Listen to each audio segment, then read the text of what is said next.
Em 5 segundos, Jornal 360.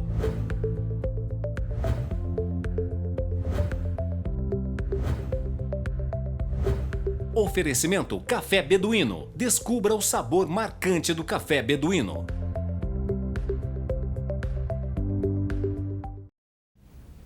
Em nenhum outro período da história, tantas pessoas saíram da pobreza extrema e ganharam acesso a bens e alimentos como nos últimos 40 anos. Mas enquanto milhões deixam a miséria, sobretudo na Ásia, na outra ponta os ricos ficam cada vez mais ricos.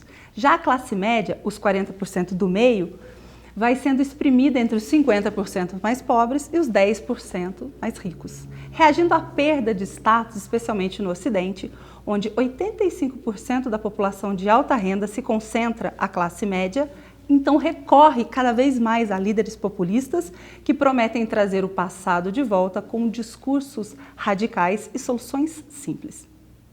No programa de hoje, Leandro Moraes, economista e membro da Força Tarefa das Nações Unidas para a Economia Social. Está no ar o 360.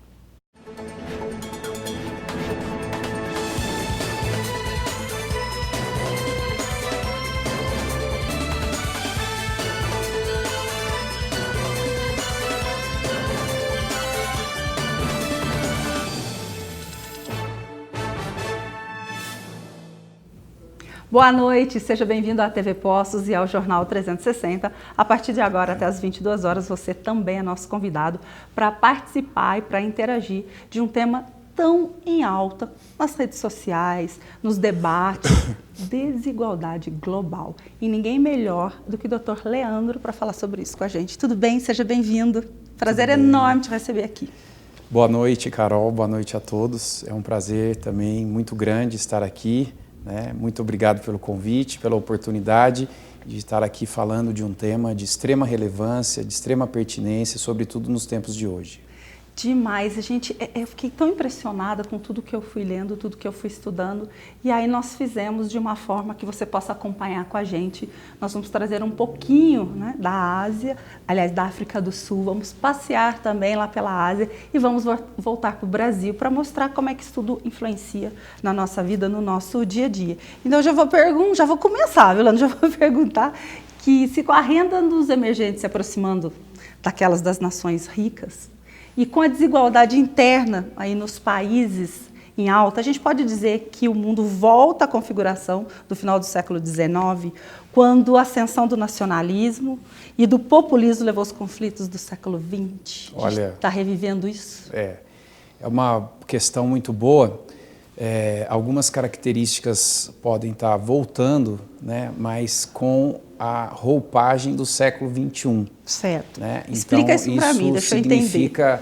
Isso significa o seguinte: nós temos questões estruturais que ainda não foram resolvidas. A questão da fome, da pobreza, da exclusão, agora do desemprego que volta a subir.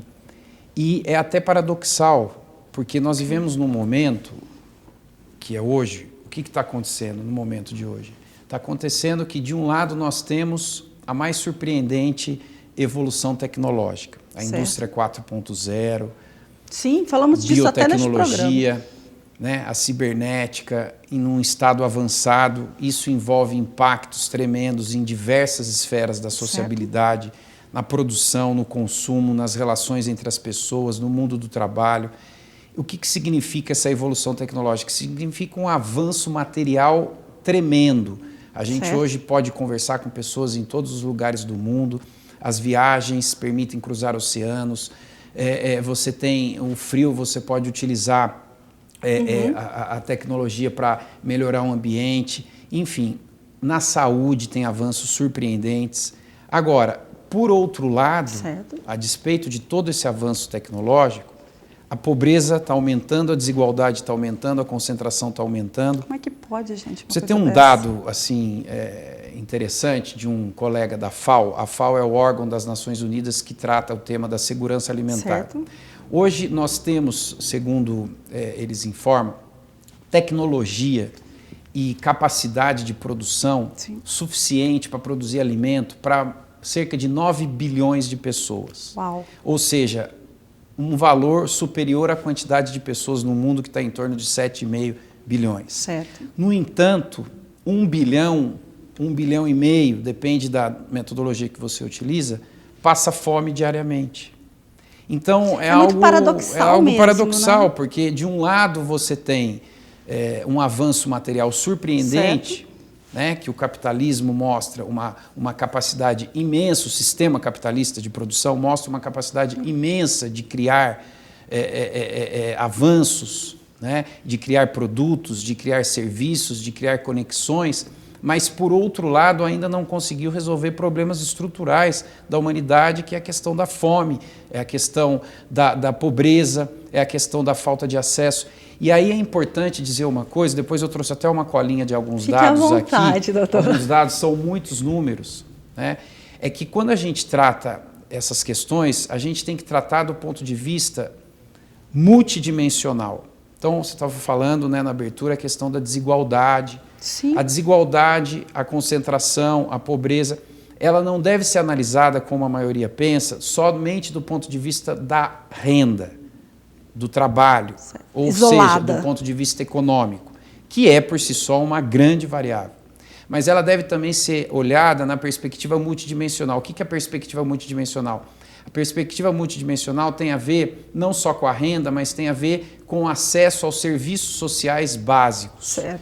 Então, tem a ver com a questão do acesso à moradia, do acesso à cultura, do acesso à saúde, do acesso à educação, do acesso ao transporte, do acesso a uma alimentação saudável, um olhar adequada. Muito mais múltiplo. Então, justamente, quando você olha por essa perspectiva, sim. ainda que esteja ocorrendo, como você bem colocou no início, um aumento ou uma maior dinâmica na renda de alguns países e de algumas regiões, mas porque também a renda era muito baixa anteriormente, ainda que isso esteja ocorrendo, essa problemática da pobreza, da desigualdade ainda é muito preocupante, porque quando você olha pela perspectiva multidimensional, você percebe que muitas pessoas estão muito aquém do necessário para manter o mínimo de coesão social quando se trata a coesão a partir destes elementos de acesso à educação, à saúde, à cultura, ao lazer. Certo. Isso no momento de hoje, de crise econômica, de retrocessos sociais, você vai se deparar com um cenário muito mais preocupante, porque as pessoas veem outras pessoas tendo acesso e o seu acesso restrito ou totalmente inviabilizado. Então você vai gerando uma desigualdade, não só do ponto de vista de renda, mas uma desigualdade também do ponto de vista da convivência numa sociedade, numa comunidade. Isso pode gerar uma violência?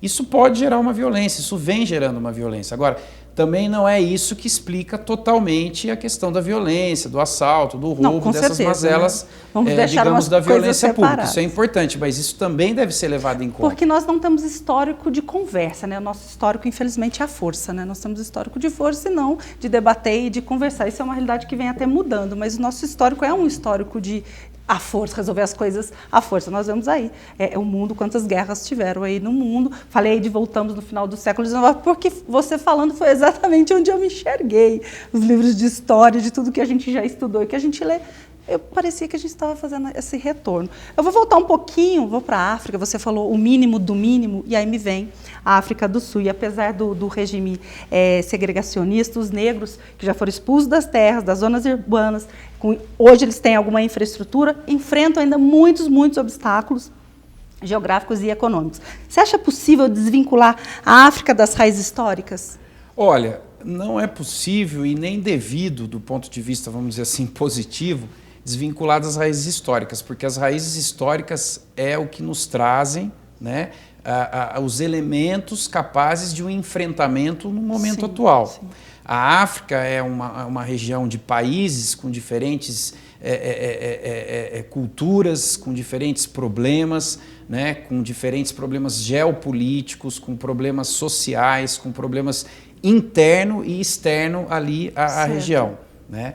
E tem a questão da cultura, quando olhado numa perspectiva das suas origens, são elementos que são importantes para estar trabalhando hoje, inclusive mecanismos de enfrentamento. Sim. Agora, como eu sempre digo, hoje o século XXI ele coloca algumas complexidades que tornam os mecanismos de saída mais complicados. Sobretudo quando você tem internamente na região, tive a oportunidade de estar em alguns países na África, tanto na África do Norte quanto na África do Sul, fazendo algumas missões, inclusive com a OIT, e você se depara com uma questão assim de um retrocesso político ainda, que é herdeiro de um passado colonial, assim como o Brasil.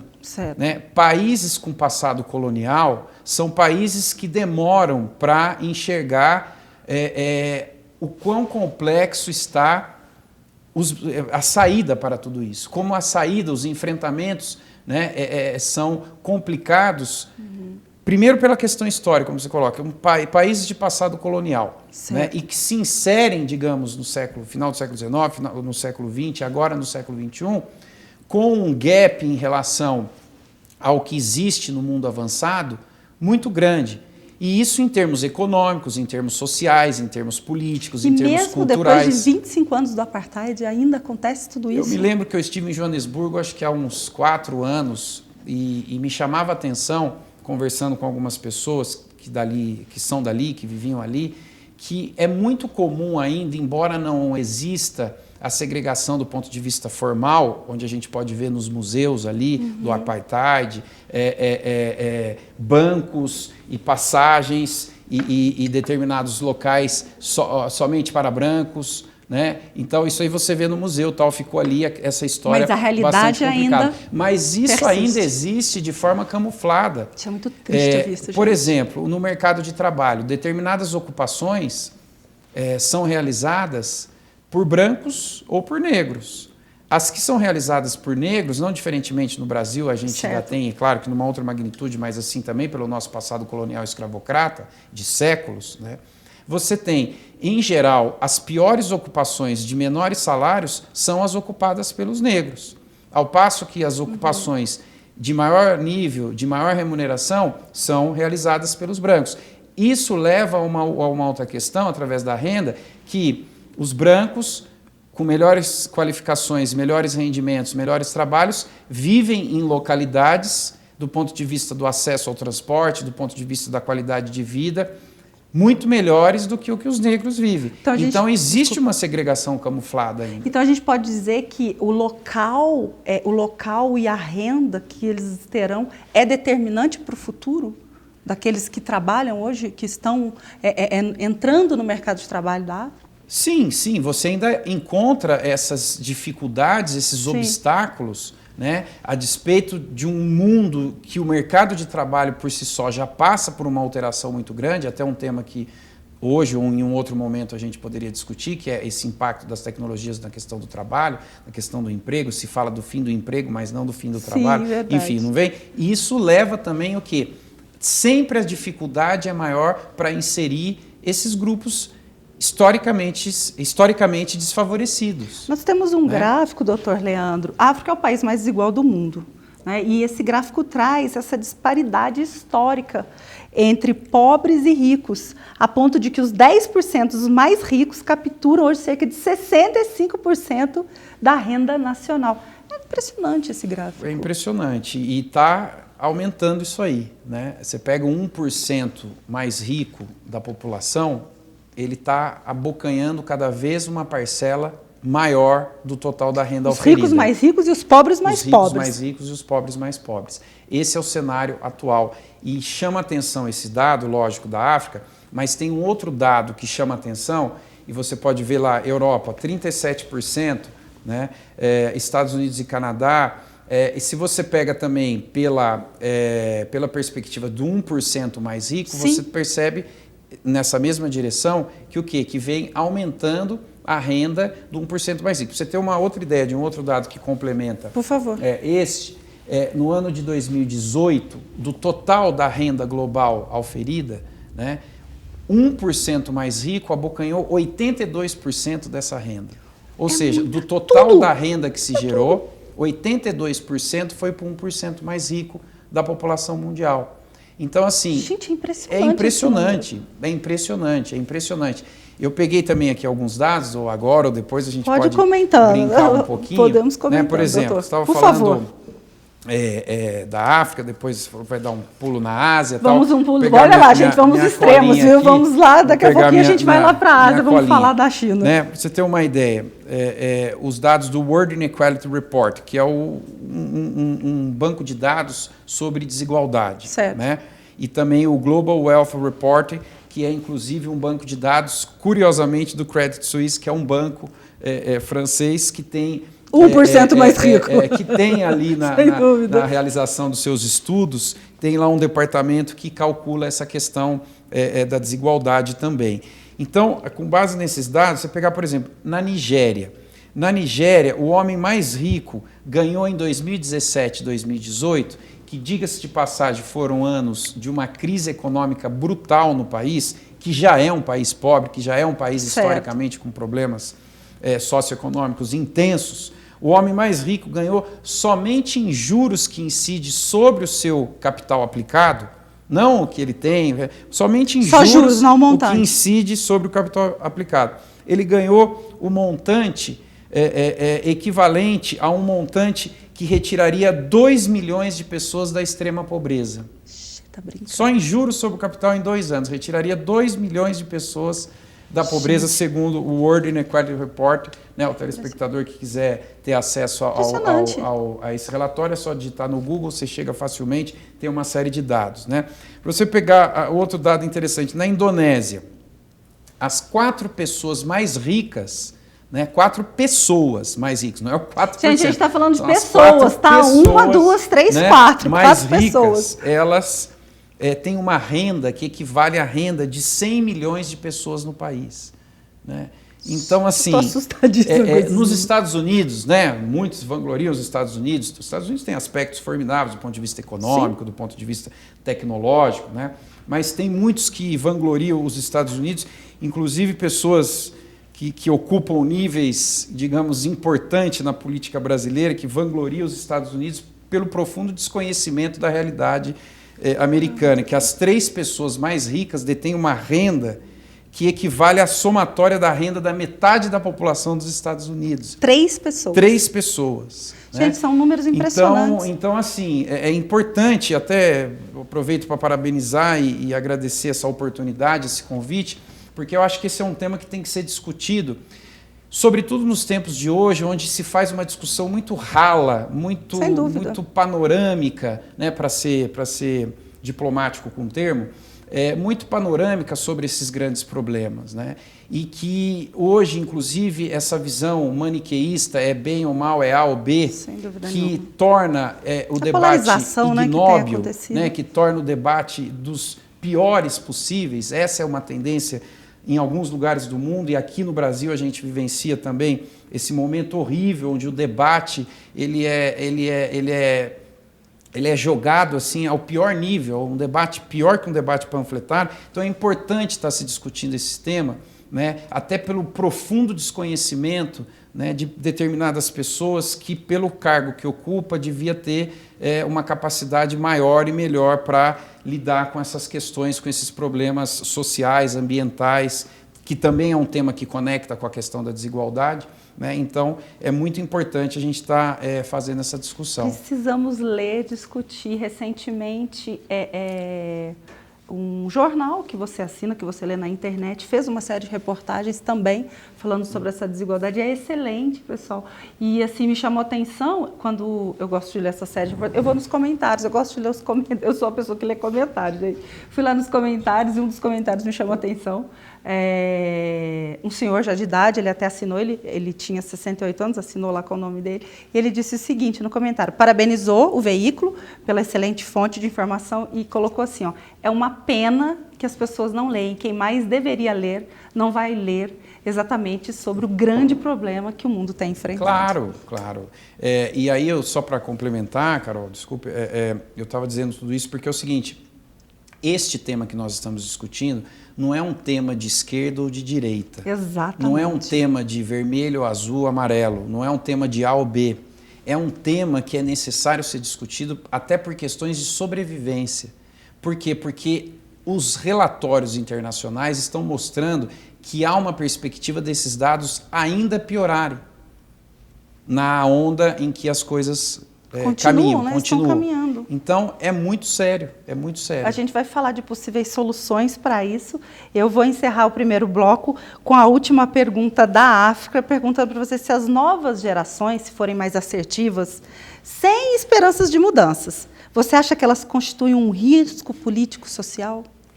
Olha, depende de que perspectiva que está sendo encarada o termo risco, né? Eu acho que uma mudança do ponto de vista de um impacto, digamos assim, para colocar os pingos nos is, vamos dizer assim. O que eu estou querendo dizer? Há ainda na África muitos lugares, né, que são, digamos assim, chefiados do ponto de vista político por determinadas pessoas que estão ali para se tornarem cada vez mais ricas. Curiosamente, se você desagregar esses dados da Nigéria, tem outros países também, sim, na África do Norte, que tem uma parcela de pobreza muito grande. Se você pegar a elite política desses países, são essas pessoas, essas famílias que são aqui colocadas como os grandes detentores das fortunas. Então, se eu entendi bem a sua questão, o risco que se pode ter é um risco, sim, de se levar isso a uma violência extrema, né? Porque para você enfrentar essa barreira de uma descontinuidade nesse padrão, digamos assim, de política que tem como principal objetivo não o bem-estar social, a coesão social, mas o enriquecimento de um ou dois, né? Então, aí sim há um risco de uma violência, mas vai levar isso para onde? Pode se levar também, pode se pensar, inclusive com os meios tecnológicos, com as ferramentas tecnológicas de hoje, se pensar uma mobilização, né? Por quê? Porque isso se conecta, inclusive, com o tema da desigualdade, que era o tema que a gente está aqui falando. Porque a desigualdade, dentro daquela ideia da multidimensionalidade, ela também é uma desigualdade no ponto de vista da participação de muitas pessoas nas decisões políticas importantes do seu país ou do seu bairro até mesmo, né? Chegando de país ao bairro. Então, a desigualdade torna a pessoa também uma pessoa ausente nas instâncias de deliberação, de decisão do seu próprio futuro, né? Então, você tem lá, seja no parlamento, ou seja, depende da configuração política de cada país, e não só na África, mas em qualquer lugar, um determinado número de pessoas que, às vezes, nem nos representam e que tomam decisões, digamos assim, em nossos nomes. E a gente tem, né? que engolir. E a gente tem que engolir, e isso, na verdade, não está trazendo nenhum benefício, muito pelo contrário, está trazendo malefício. Benefícios próprios para quem está decidindo. Claro, né? Então, nesse sentido, né, o risco de uma violência declarada ou não declarada pode sim ter, mas também deixar na forma que está é algo bem complicado quando você analisa de perto determinadas realidades do ponto de vista da configuração e da manutenção desse poder político. Eu vou fazer um breve intervalo, deixar que o doutor tomar uma aguinha, né? O tema é denso, gente, é um tema aí com muito conteúdo. Eu já recebi, inclusive, algumas participações. Você deve participar, contribuir. O Jornal 360 está aqui exatamente para a gente discutir juntos esse impacto que as notícias trazem para a nossa sociedade. Então, participe pelo WhatsApp. O intervalo é rapidinho, aí nós vamos para a Ásia, né? Saímos da pobreza da África e vamos aí para o crescimento assustador da Ásia. Volto em instantes.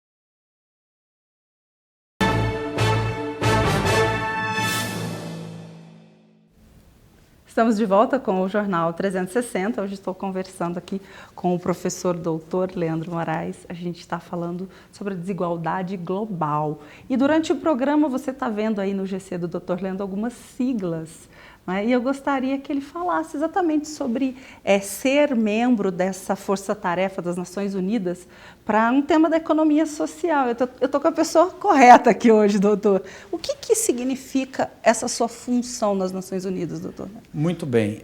Eu, em 2006, tive, quando estava terminando uma pós-graduação na Unicamp, uma bolsa para estudar no Centro de Formação das Nações Unidas, que fica em Turim, na Itália. E através dessa bolsa, a gente vai conhecendo algumas pessoas, depois tive a oportunidade de voltar. E aí, nessa rede de contatos, né, que é muito, muito importante, em 2009 para 2010, eu fui chamado para representar a América Latina na elaboração de uma atividade que a OIT, Organização Internacional do Trabalho, que é um braço das Nações Unidas, ia fazer uma para ver como que ia ser os resultados, e hoje nós estamos já indo para a 15ª, que é a Academia Internacional sobre Economia Social. Tá? Tentar discutir modelos, mecanismos alternativos para o enfrentamento dessa realidade, deste quadro, a partir do que a gente chama de economia social. Então fizemos a primeira atividade lá em Turim, depois deu certo, eu sempre brincava que era o primo pobre e o patinho feio, porque era um tema que não tinha muito interesse, que não tinha muito conhecimento, muita sensibilidade, e 10 anos depois, né, este tema se tornou o que se chama de uma força-tarefa das Nações Unidas. O que significa isso? Ele saiu do âmbito da OIT somente, e outras agências da ONU, hoje 12 agências da ONU, participam dos nossos debates e nos chamaram a compor essa força-tarefa. Ou seja, o tema da economia social passou a ser transversalizado em outras agências das Nações Unidas, por exemplo, como a FAO, que eu já disse, a Organização Mundial da Saúde também, porque é um tema que, por isso que eu falo, a multidimensionalidade da desigualdade. Então, outras agências das Nações Unidas nos chamaram para discutir, para debater a relação deste tema com as suas temáticas específicas, e através de uma conferência que se teve em Genebra há 1 ano e meio, 2 anos, se teve aí a ideia de se criar essa força-tarefa das Nações Unidas para a economia social. E eu fui convidado a participar, e agora estou como membro oficial desta força-tarefa. Isso envolve o quê? Envolve um trabalho de consultoria e envolve um trabalho de realização de informes, de relatórios sobre essa temática em diferentes eventos que ocorrem no mundo sobre essa questão. E um diálogo tripartite, no caso da OIT, que é um diálogo com governos, com empresários e com representantes de trabalhadores também em instituições correlatas. Para quê? Para absorver o conteúdo e o teor das discussões que as respectivas instituições têm sobre esses temas, quais as suas principais preocupações e quais as suas ações de enfrentamento. E estar ou fazendo missões em atividades reais, efetivas no território, como eu já tive a oportunidade de fazer em vários lugares, né? E também em eventos reportando essas atividades e essas ações. E participando em alguns momentos, uma vez que eu sou membro, mas eu sou um consultor externo das Nações Unidas, eu não sou do staff interno das Nações Unidas, então eles têm que ter pessoas que estão ali vinculadas como externo, que tem um conhecimento, uma formação e uma trajetória acadêmico-profissional nessas determinadas áreas, para poder auxiliá-los e contribuir com uma visão de externo, mas agora sendo membro da Força-Tarefa. Ser membro da Força-Tarefa agora me dá mais responsabilidade para as coisas que a gente fala, publica, as menções que a gente cita e realiza, mas, por outro lado, também permite ter acesso a um conjunto de dados muito importantes, a um conjunto de relatórios muito importantes, alguns deles confidenciais, inclusive, e participar das principais reuniões das Nações Unidas sobre essa temática, como é que eu participei agora em finais de junho em Genebra, lá no Centro das Nações Unidas. E poder gentilmente ceder uma entrevista para a gente falando de um tema tão importante. Eu disse que eu estava com a pessoa certa, gente. E até brinquei com o Dr. Leandro quando a gente acertava uma possível data, que o currículo dele é tão impressionante que eu ia ficar aqui metade do programa. Não, imagina, isso aí são... Gentileza vir aqui com a gente. Imagina. Doutor Leandro, é possível que o mundo caminhe durante algum tempo de uma maneira saudável, mas certamente os europeus e os americanos não vão ter mais aquela boa vida que tiveram aí no passado. O futuro está na Ásia? Olha, o futuro econômico está na Ásia, né? Se você pegar países, por exemplo, como a China e a Coreia do Sul, a China, impressionante, tudo que se faz é muito grande. a gente exporta para a China é uma exportação muito elevada. Se a China resolve demandar um determinado produto ou serviço, é muito. Né? Esses dias brincava, uma pessoa disse, olha, eu ficaria muito bem economicamente se eu descobrisse um produto para vender para a China, um produto que custasse R$1. Não precisa mais do que isso, né? O grande desafio é encontrar um produto que custe R$1. Se eu conseguir chegar nesse desafio, eu vou me dar bem economicamente, porque tudo que consome é muito. Do ponto de vista tecnológico, a China e a Ásia em geral vêm, digamos assim, adquirindo um protagonismo muito importante do ponto de vista geopolítico e do ponto de vista econômico-financeiro. O Banco Asiático, para que eles possam, inclusive, fazer conexões financeiras desvinculadas do dólar é muito importante, porque isso você destrava, digamos assim, dos grilhões da imposição do dólar enquanto uma moeda de reserva internacional. Isso economicamente é muito importante, aumenta a soberania do país, da região, assim como fez a Europa com a zona do euro. Tá? Agora, do ponto de vista social, ainda a Ásia tem problemas muito graves também para se resolver. A China vem fazendo isso, de certa forma, ampliando a participação dos salários na renda nacional, através da geração de emprego, através de uma completa urbanização que está havendo em diversas regiões ali, mas ainda tem muito por se fazer. A Coreia do Sul também é um país extremamente interessante, de uma educação, de uma cultura. Tive a oportunidade de estar lá já por 2 vezes e sempre que vou eu fico impressionado com coisas que você vê andando nas ruas de Seul, por exemplo, que é uma cidade incrível do ponto de vista tecnológico, do ponto de vista da infraestrutura, do ponto de vista da segurança, do ponto de vista da qualidade de vida. Tá? Mas ainda há alguns problemas sociais para se resolver quando você anda, por exemplo, em determinadas regiões. Tá? Mas eu diria que é muito importante qualquer pessoa, seja profissional, ou seja acadêmico, ou seja pessoa de qualquer área, né, de trabalho, de qualquer área de conhecimento, estudar e ler sobre a Ásia, porque é algo de extrema relevância no momento atual, no século XXI. Não à toa, uma curiosidade que eu notei visitando, andando nas universidades do exterior, é que o curso de línguas mais procurado, com lista de espera, é o curso de mandarim. Olha então isso já nos diz alguma coisa também sobre esse futuro. Você comentou sobre o modelo que a China vem utilizando, usando mão pesada do Estado e financiamento público a empresas para criar empregos. Aí eu te pergunto, o fosso de renda se abre, como é que fica essa sustentabilidade do modelo intervencionista? Em se tratando da Ásia, eles têm ali digamos assim, um modelo de intervenção do Estado que coordena as principais decisões, o acesso ao crédito, que coordena os principais segmentos, mas que tem um diálogo muito importante também com o mercado.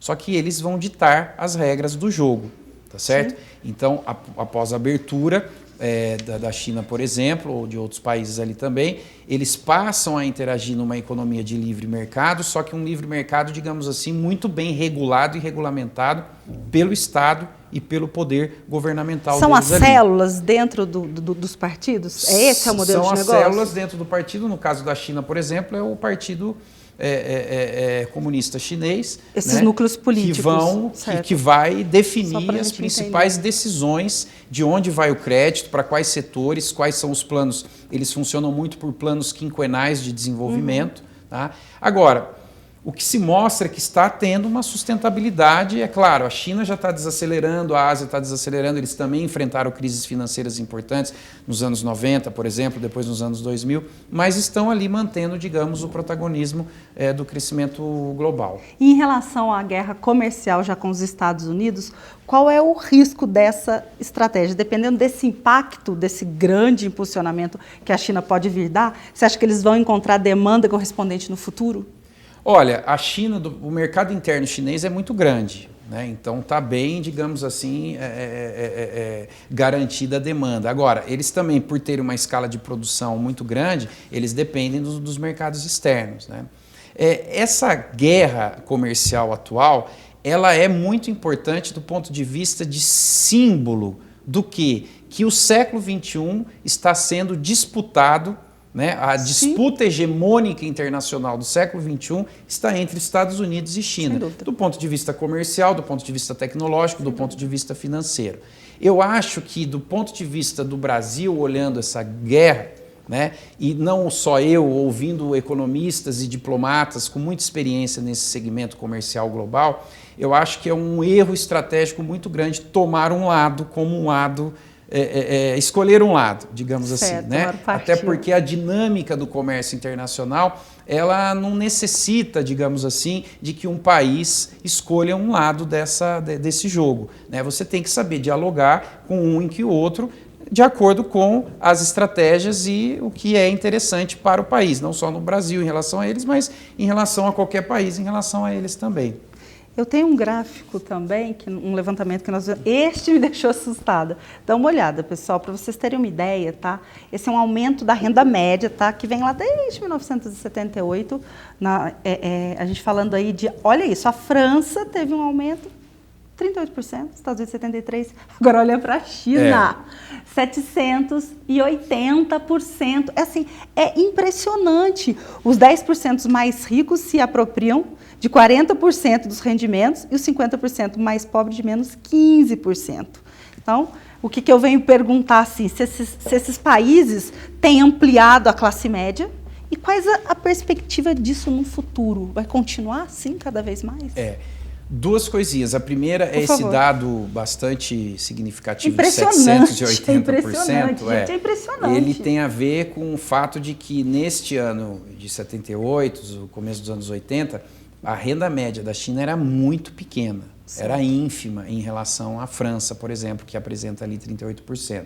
A França, depois da Segunda Guerra Mundial, depois do período de reconstrução, etc., a França foi elevando paulatinamente o nível de renda, incorporando uma infraestrutura importante no país, e a China ainda era um país rudimentar, um país agrário, um país que produzia basicamente arroz e coisas se inverteu, primárias. Né? Impressionante. Então, esse nível de renda tem a ver com esse aumento, né, tão substancial, assim, né? Tem a ver com o ponto de partida, que é muito baixo. Agora, um ponto importante que está acontecendo, que você coloca também, é a questão da classe média, porque eles perceberam que para fazer a urbanização acelerada na China e para a criação da infraestrutura urbana necessária, e que isso significaria também, do ponto de vista macroeconômico, a possibilidade de aumento do crescimento econômico na China, as pessoas tinham que ter renda, porque as pessoas vinham da zona rural, né, e não tinham condições de se adequar a um modelo de vida urbano que exige um grau de monetização maior, que exige mais dinheiro para você satisfazer as suas necessidades básicas, né? Então, o que acontece? Acontece que foi preciso dar, digamos assim, condições, oportunidades para fazer surgir, fomentar e dinamizar essa classe média. E segundo aí o Xi Jinping, diz que até o ano que vem acaba com toda a miséria da Ásia, da China, né? Vamos ver se ele realmente vai cumprir. No que você colocou, enquanto essa expansão da classe média na Ásia, a gente tem aí um encolhimento da classe média no Ocidente. Sim. Você acha que é por conta desse deslocamento dessa produção industrial para lá ou tem outros aspectos também? Olha, isso é um ponto muito importante, Carol. Um ponto de explicação é esse deslocamento, né? Esse deslocamento da atividade manufatureira global. Sim. De países como Estados Unidos e países na Europa, né, como a Alemanha, como a França, como a Itália e também outros países, para a região asiática ali, né, que não é só na China, mas é na China, é também em outros países ali do bloco Sim. asiático. Então isso tem a ver, porque com esse deslocamento você leva uma série de empregos, de renda, etc. para lá. Mas isso também tem a ver com a queda do crescimento econômico médio nos países ao longo de alguns anos, né? E tem a ver também com as alterações na composição do emprego, né? Então, hoje você tem uma série de empregos que são empregos part-times, empregos por tipo de produto, emprego que não é o emprego formal, digamos assim, é um emprego regular, né, com vínculo. Então, tem dados, estudos que mostram que os empregados nesses países hoje, 70%, 80%, um número bastante significativo, não trabalham na quantidade que gostariam ou que deveriam. Por quê? Certo. Porque é um trabalho em tempo reduzido. Então, isso tem a ver também com essa questão, que, por sua vez, se alia a essas transformações no mercado de trabalho que está ocorrendo no momento atual. Tá? Então, é um problema a ser enfrentado, junto com alterações demográficas também, da população mais idosa aumentando em detrimento da população mais jovem ao longo de um período de tempo. Eu vou encerrar este nosso bloco com a pergunta: e o que essas famílias chinesas têm feito com mais dinheiro? O que tem mudado no estilo de vida delas? Porque eles eram tão, né, introspectivos, mudou alguma coisa nesse estilo de vida? Olha, a propensão a consumir, alguns estudos e também o olhar de observação ali mostra que a propensão a consumir é muito elevada, né? A gente acha às vezes que os Estados Unidos é um país consumista, e é um país consumista Sim. de fato, só que quando você vai a determinados shopping centers, por exemplo, em lugares como na China ou como em outros países, como na Coreia do Sul mesmo, em shoppings ali de 20, 25, 30 andares, né, de um consumo assim extremamente elevado, 24 horas por dia, não para, é um negócio assim bastante... E também as pessoas têm que ver que elas saíram do campo, foram para a cidade, malemate em uma casa, então estão construindo uma casa pequena, porque o espaço ali também é bastante disputado e caro, e quando você tem uma casa você precisa colocar alguns eletrodomésticos, então isso está sendo a base do consumo dessa classe média. E viajar também. O povo chinês, asiático em geral, mas o chinês gosta muito de viajar, então é um ponto que eles também estão gastando esse incremento da renda que eles estão observando. Eu vou fazer um breve intervalo, gente, a gente volta para o último bloco, né? Quando a gente traz um assunto assim tão interessante, passa tão depressa o programa, espero que você aproveite e vou responder as suas perguntas. Se você tiver alguma ainda para contribuir ou para perguntar, fica o nosso WhatsApp. E lembro também que a reprise do Jornal 360 acontece aos domingos, às 19h30. E a gente volta falando do Brasil, né? Sobre os ricos, os mais ricos do Brasil, em instantes.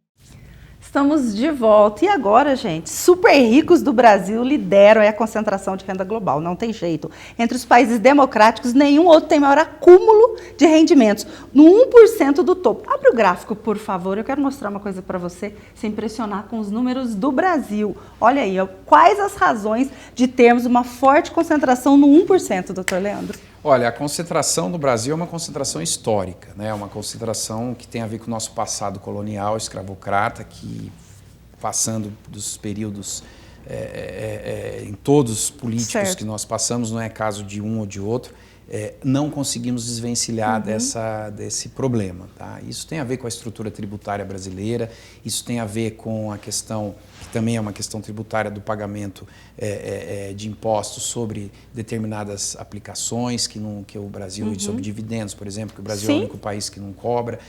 Enfim, se fosse falar aqui, a gente precisava de um programa sobre isso, mas é muito interessante você olhar e ver que o Brasil foi um país que de 2015 a 2018, que foram anos de crise econômica, de queda da renda, de aumento do desemprego, foi o período que no mundo foi um dos países que mais aumentou o número dos chamados centomilionários, que são aqueles que têm no mínimo 100 milhões aplicados, só aplicados, não acaso, iate, isso aí não conta, é o que está aplicado para brincar no mercado financeiro. Nenhum outro tem esse acúmulo como tem no Brasil, é impressionante. Então é interessante olhar essa questão, sim. E para além dos efeitos aí da crise, a gente tinha uma direção de combate à desigualdade, o Brasil vinha seguindo. Saímos desse caminho, desse meio e estamos polarizados. Aí eu te pergunto para você, isso é só relacionado a crescimento ou como que é a esquerda aí, tradicional, só desigualdade? Ou as duas coisas estão juntas? As duas coisas estão juntas, né? Elas são coisas diferentes, mas que se confluem nos seus significados e principalmente no dia a dia, no modus operandi do cotidiano de cada um, né? Elas são coisas que andam conjuntamente. Pode ser um revide aí da classe média quando ela vota em governos e líderes populistas? Olha, o populismo ele é olhado de duas formas, tanto um populismo que tenta levar, digamos assim, algumas medidas para criar, né, uma quantidade de pessoas que vão ali atrás para votar, né, ou também um populismo que se fala do ponto de vista de algumas ideias, de algumas questões, como se fossem questões muito fáceis, mas que na verdade não se resolve nada. Eu acho que um grande equívoco, olhando de forma muito panorâmica a história política do Brasil, é ter dado espaço para esses líderes populistas que, ora de um lado, ora de outro, vêm, na verdade, e não atacam de forma, digamos, necessária os grandes problemas. Então vamos lá, depois de 13 anos de governo do PT, tivemos o impeachment, o governo Temer e agora a vitória da direita do Jair Bolsonaro. Então isso tem a ver com o aumento da desigualdade? Olha, isso tem a ver com o aumento da desigualdade, não porque é de direita ou porque é de esquerda, né? Aliás, eu diria que esse governo não é nem de direita, né? É um governo que não tem uma direção.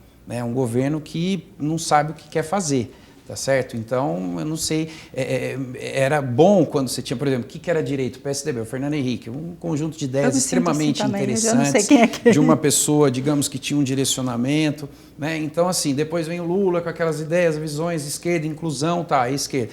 Hoje você não sabe se é direita, se é esquerda ou se é algo extremamente estapafúrdico que não tem uma direção, que não tem um caminho, a não ser um conjunto de piadas e barbaridades que saem todos os dias nos noticiários. Assina embaixo, doutor Leandro. Deixa eu chamar até uma matéria onde a gente sente o reflexo dessa desigualdade social na nossa cidade também, viu? Acompanha a matéria aí do Matheus Luiz. Moradores de diversos países têm entrado no Brasil em busca de melhor qualidade de vida. É o caso da Renecer, que veio da Venezuela, país que enfrenta uma dura crise humanitária. A situação que está vivendo o país, não há alimento, não há comida, o dinheiro não alcança.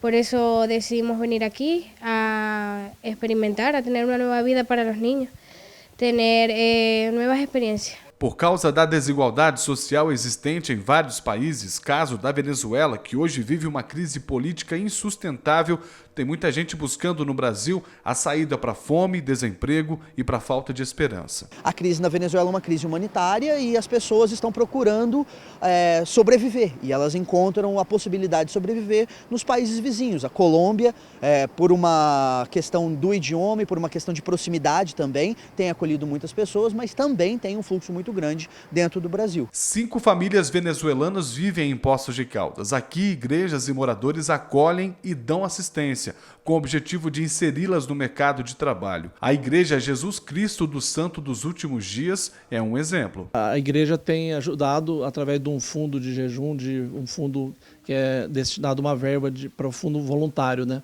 Então a igreja tem financiado dando esse apoio para eles. Na Venezuela, o esposo de Renecer, antes de ser assassinado, tinha o salário de $4 por mês. Aqui em Poços, a dificuldade com o idioma é um agravante para a inserção no mercado de trabalho. E o que ela mais quer agora é um emprego. Bueno, por los momentos um emprego e creche para os niños. Em Poços de Caldas, a Secretaria de Promoção Social desenvolve uma série de ações para combater a desigualdade social. Dados da pasta apontam que 16.490 famílias recebem assistência, sendo que 8.818 delas ganham até um salário mínimo. Essas pessoas elas são identificadas, né? A gente realiza busca ativa ou elas acessam um dos nossos serviços, né? A gente tem CRAS, CREA, Centro Pop, né? Que são serviços que atendem pessoas em alguma situação de vulnerabilidade social ou econômica. Para ter acesso aos serviços e benefícios, é necessário que o morador procure uma das unidades do Centro de Referência de Assistência, existentes em todas as regiões da cidade. A família ela pode procurar uma das unidades do CRAS, né, que fica no território, que a gente fala que é a porta de entrada para a assistência social. Então a gente tem unidades divididas nas regiões do município. Ou ela pode entrar em contato via telefone, a gente também atende pelo telefone para alguma orientação. E aquela que não acessa, a gente também realiza o serviço de busca ativa. A gente também busca algumas famílias que talvez se encontrem nessa situação, mas não têm acesso nem mesmo ao serviço, né? para vocês verem como reflete, né? Não só no nosso país, essa desigualdade global, não só reflete no nosso país, na nossa cidade, agora aqui no nosso dia a dia. Vou atender algumas perguntas, tentar atender, a gente está aqui com o tempo curto no final. O atual momento econômico no Brasil tem animado o mercado. Momento em que a Bolsa de Valores do Brasil superou neste ano 100 mil pontos, por outro lado, ainda encontramos alto índice de desemprego. A pergunta é, no atual cenário, é possível avançar nas políticas econômicas e sociais ou realmente não existe almoço grátis? Almoço grátis é complicado, sobretudo num período como hoje, né? E uma boa performance na Bolsa não necessariamente significa uma boa performance na economia real. A economia real depende de outros elementos que não são elementos considerados na economia financeira. Agora, muda a imagem, é uma coisa psicológica importante para nós que estamos vivenciando muitos anos, né, de uma draga econômica, de deterioração aí de tudo, é muito importante. Agora, as políticas voltadas à questão do enfrentamento do desemprego exigem um cuidado muito maior do que o que está se tomando. Uma coisa é você retomar a Bolsa, outra coisa é você criar uma série de políticas que economicamente, do ponto de vista macro, são relevantes para se pensar um Brasil mais moderno, um Brasil, digamos assim, com uma maior participação do setor privado, tudo isso é importante. Agora, isso não necessariamente pode gerar automaticamente o emprego. Você precisa pensar uma política pontual de geração de trabalho e renda, de emprego, junto com essa organicidade econômica que se pretende atingir. Senão, o emprego vai ficar sempre à deriva. E alguns dados do emprego, ou melhor, do desemprego, que podem estar não reduzindo, mas que pode estar tentando mostrar uma certa melhora, eles não são verdadeiros ainda, porque o desemprego ele está, digamos assim, sendo amenizado, por um lado, pela geração de trabalhos informais, que são de baixos salários e sem permanência, e por outro lado, pelo chamado desalento, que é aquela pessoa que deixa de procurar emprego porque não tem perspectiva, e aí os dados não captam ela como desempregado. Então tem que tomar muito cuidado com a metodologia para entender essa questão do desemprego e da retomada do mercado de trabalho. O Dr. Elvio ele coloca uma questão importante, dizendo que se a gente pode afirmar que a dificuldade do brasileiro em lidar com as suas finanças pessoais dá-se por conta da ausência da educação financeira nas escolas. Qual seria o melhor caminho aí para que o brasileiro se endividasse menos e investisse mais? Isso é uma boa questão e é um ponto de fato muito importante que eu agradeço, que é a questão da economia doméstica, né? A questão do planejamento doméstico. A gente vê aí o grau de endividamento elevado, as pessoas... e isso tem a ver com esse também. Você acha que esses canais YouTube, internet ajudam isso? Essas eu finanças acho que aparecem na rede? Tem o que ajuda e tem o que também pode não ajudar. A gente tem que saber filtrar o que está pegando, né? Tem muita coisa sim que ajuda. Você fazer planejamento, você tem algumas plataformas ou alguns aplicativos que te ajudam, que te mostram quanto que você está gastando com tal coisa, com alimentação, com saída, tal. Então isso é sempre importante. Agora é uma coisa muito básica, elementar, que nem precisa ser economista para entender. Né? Se você ganha 100, você deve gastar 70 e guardar 30. Isso é uma coisa muito básica. Né? Então você ganha 1.000, você tem que gastar 70% e tentar guardar 30% Mulher disso. não entende assim, doutor. Mulher entende assim, você ganha 100, você gasta 150. A gente tenta fazer Justamente, isso. aí você coloca brincando, mas é um Fazer problema a gente sério. descontraindo aqui um pouquinho, né, se você gente? ganha 100 e gasta 150, o que vem de 50 é um crédito que é emprestado. Sem dúvida e esse nenhuma, 50, né? quando você for pagar, vai ser 120. Tá O Brasil é um dos países que tem a maior taxa de juros, né? Está saindo aí quase 400% ao ano. Então, assim, é uma delícia ser banqueiro no Brasil, né? Eu vou fazer um giro rapidinho de notícias aí pelo mundo, para te deixar sempre bem informado pelo nosso país, pela nossa cidade, e volto com a última pergunta, procurando soluções para essa desigualdade com o Dr. Leandro. A Fonte dos Amores está passando por obras de revitalização. Agora o tradicional ponto turístico de Poços contará com novos sanitários dentro dos padrões de acessibilidade para oferecer mais conforto e segurança aos visitantes. Proposta que amplia a pena máxima de prisão de 30 para 40 anos avança na Câmara. O governo federal anunciou nesta semana um plano para privatizar 9 empresas estatais. O anúncio foi feito no Palácio do Planalto após uma reunião do presidente Jair Bolsonaro com o Conselho do Programa de Parcerias de Investimentos. Vamos para a última. Vou lembrar você, antes da gente encerrar o programa, que domingo, às 19h30, tem reprise do jornal. E se você quiser assistir a qualquer momento, é só você baixar o aplicativo da TV Poços e rever programas. Duas para a gente terminar, doutor Leandro, temos aí 2 minutinhos finais.